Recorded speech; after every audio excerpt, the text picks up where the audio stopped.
So I'd like to begin with the reading from the passage on the land of happiness, or Anakushu by Tao Chou. And Tao Chou is one of the Pure Land masters from China that Shinran Shonin identified for the Jodo Shinshu tradition. Please join me in Gasho. I have collected true words to aid others in their practice for attaining birth, in order that the process be made continuous, without end and without interruption, by which those who have been born first guide those who come later, and those who are born later join those who were born before. This is so that the boundless ocean of birth and death be exhausted. Namo Amidabutsu, Namandabutsu, Namandabutsu, Namandabutsu, Namandabutsu. So he's emphasizing the essential nature of birth in the Pure Land that is continuous. And this means that all are supported by others who have gone before in an endless cycle until everyone, the boundless ocean of birth and death, is exhausted. In other words, into perpetuity. So our service today is called Eitaikyo and is a Japanese word short for Eitaidokyo. Now, A means perpetual. The Tai has the meaning of generations, and Dokyo means reading of the sutras. So Eitaikyo means to perpetually read the sutras over generations. But what does it mean to perpetually read the sutras? So this service is observed in appreciation for our ancestors who have made it possible for us to hear the sutras. We gather with the hope that the Buddha Dharma will be transmitted to future generations. So this not only looks back into the history of our Sangha, but looks ahead to future generations to be able to hear our chanting today. And Eitaikyo honors them for the gifts that they have given us, the Sangha that we are part of today, the teaching, and our very lives. So it's important to know this includes those who we don't have personal ties and may not know, but yet they are not to be forgotten. Our moments of chanting together pass, but the chant itself remains perpetually. And those who do the chanting today eventually become those for whom we chant. And we who are here today once lived only in the minds of chanters who looked into the future, and will one day live only in the minds of those who recall the past. So we are separate, yet we all flow together. Now the word sutra means thread or string, like the medical term suture. So sutras are considered the records of the oral teachings of the Buddha. And the chanting of sutras over generations is the horizontal thread for us.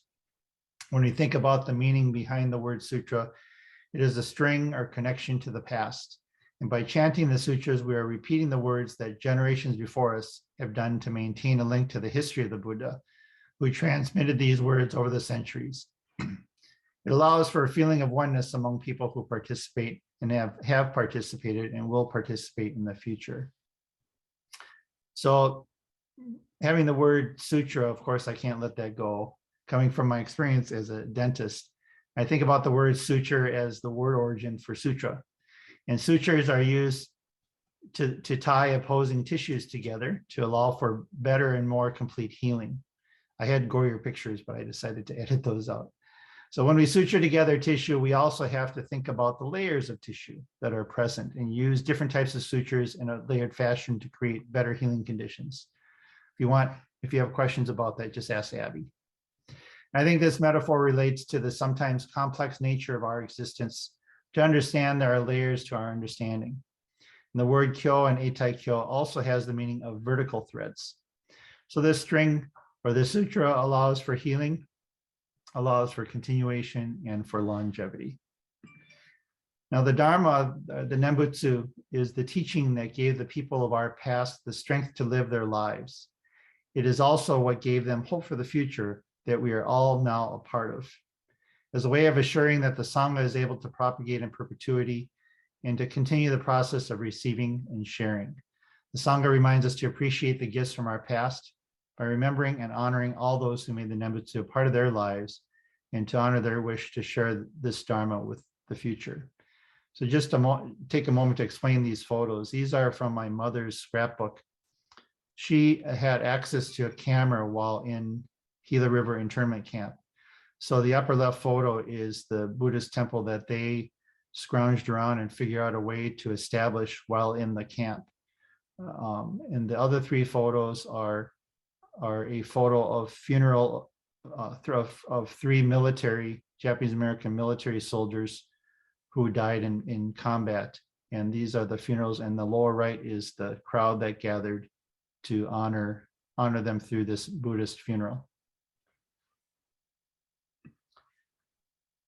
The true meaning of holding the Eitaikyo service is for us to inherit the Dharma, the teaching of the Buddha in our daily lives, and to live our lives with the great guidance of the Buddha Dharma and pass it on from generation to generation.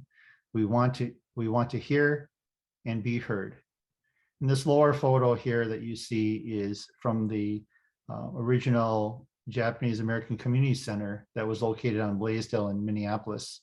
That is the Monshu who at the time, so this is, I think, 2 generations ago, of the spiritual leader of our tradition who paid the group a visit. This is before I was born. This is in the 50s. That is Reverend Kono on the right, who is the resident minister of Midos Buddhist Temple, who helped establish our Sangha. And that's also, I believe, Mr. Kosobayashi, who would be Sumi's father-in-law. Now, in the Jodo Shinshu tradition, there is no power in the chanting of sutras for the deceased. So we don't chant sutras to gain merit, like in some Buddhist traditions.